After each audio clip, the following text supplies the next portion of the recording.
Welcome everyone to a brand new video. Thank you so much for choosing my channel to inform yourself with issues around the world. Let's begin today's topic. Today we're going to be talking about Guayana, South America nation, borders with Venezuela. Let's begin. Guyana, a South American nation with borders to Venezuela, has become a lever pressure against Venezuela. In this month, January 2021, Venezuela denounced military exercises between the United States and Guyana.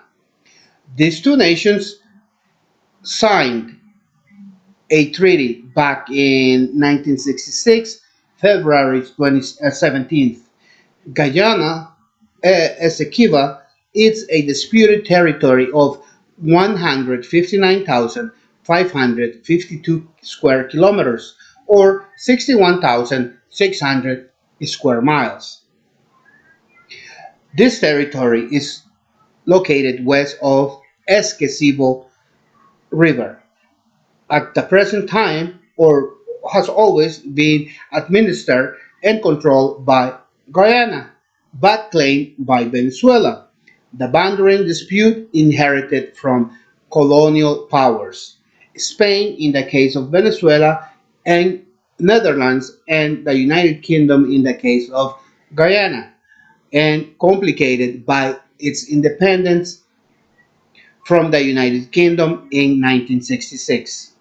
At the same time, in January this month, 2021, military actions between Guyana and the U.S. are seen as desperate moves by Vice President Delcy Rodriguez. Um, Experts say that now that the United States has Biden as president, it will not change anything. What we have to think of, these two political parties are two dogs of the same breed, the same color. The only difference is the color of his collar. The color of the collar. That is the only difference between these two political parties. The Republican and the Democrat policies coincide with Venezuela's approach, as Anibal Garcia Fernandez, analyst of the Latin American Strategic Center of Geopolitics, CELAC, says. The incoming president announced his wishes to return democracy to Venezuela. Well, that sounds just the same as what Trump used to say. We must remember that what one president starts, the incoming president will continue and try to finish. I am not sure if military action is out of the question. The military training currently taking place is a way for the U.S. to deceive Guyana's government, making believe the nation will benefit from U.S. technology. The U.S. typically offers technology advancements to get other countries to do their will or bidding. The U.S. has tried to destabilize Venezuela through the borders of Brazil and Colombia. It seems the new U.S. government and allies are planning to destabilize Venezuela with economic pressure using Guyana via smart diplomatic sanctions and other countries, such the right hand, aka Colombia. Colombia has become the headquarters of destabilization for all Latin America. The analyst Aníbal Fernandez observed that Guyana is part of the Lima Group. Guyana has expressed uh, its position against Venezuela's government. Well, this is a new president because Guyana and Venezuela, Guyana's former president, and with Venezuela, they used to have pretty good conversations. Uh, this was not the case. Right now, things have heated up. Hmm? So, in September 2020, Pompeo scheduled present military exercises, Since the newly elected Guyanese government closeness with United States is noticeable and security talks are on the table. There is still not clarity as to the specific policy towards Guyana by Biden. They will seek on any fronts to overthrow the government of Caracas. This could imply that the Essequibo becomes property of Guyana, even if it means going against accordance with international law and the recognition of Geneva Agreement in 1966. On January 11th, Delcy Rodriguez denounced the United States Petroleum Company ExxonMobil's entry into Venezuela's jurisdictional territory.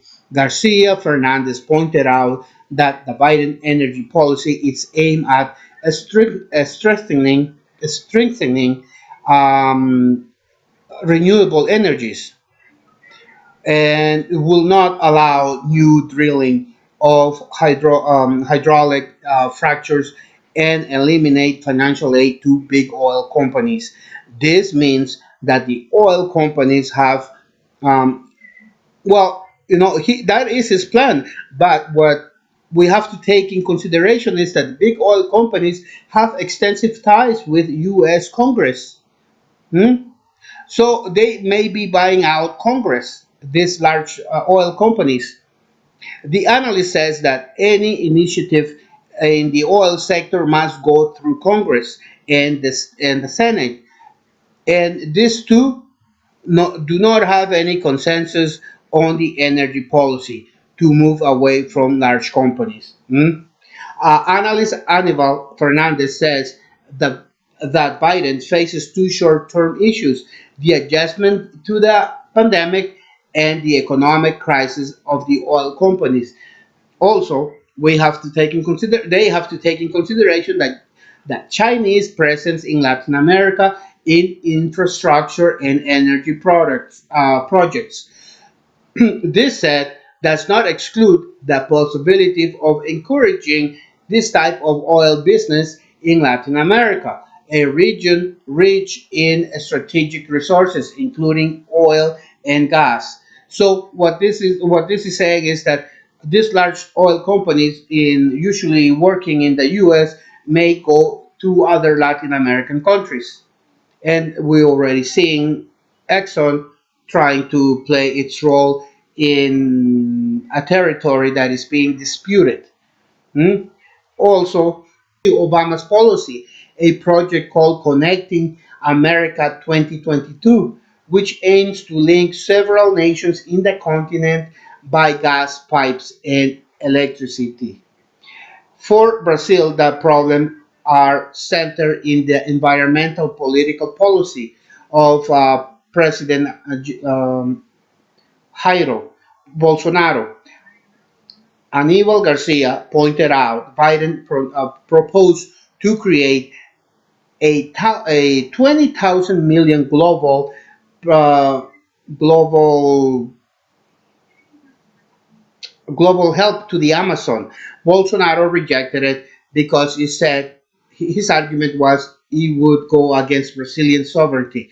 However, the U.S. is clear that Brazil is one of its leading partners in Latin America. Colombia will continue to strengthen the United States policies in the region, and and let's also include in here Biden's historical relations with the nation, and they have also assigned a advisor to outline policies towards the region, Juan Gonzalez, an expert in LAC and someone who has extensive ties with Colombian politicians. So there's also here bad news for Canada because Biden might end up canceling the Kingston XL pipelines. Huh?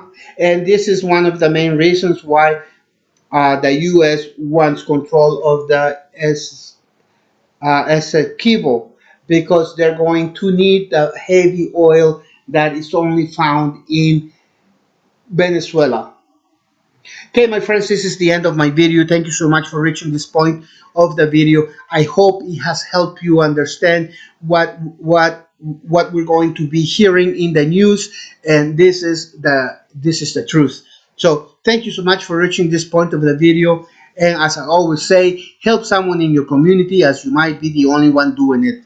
Ciao, ciao for now.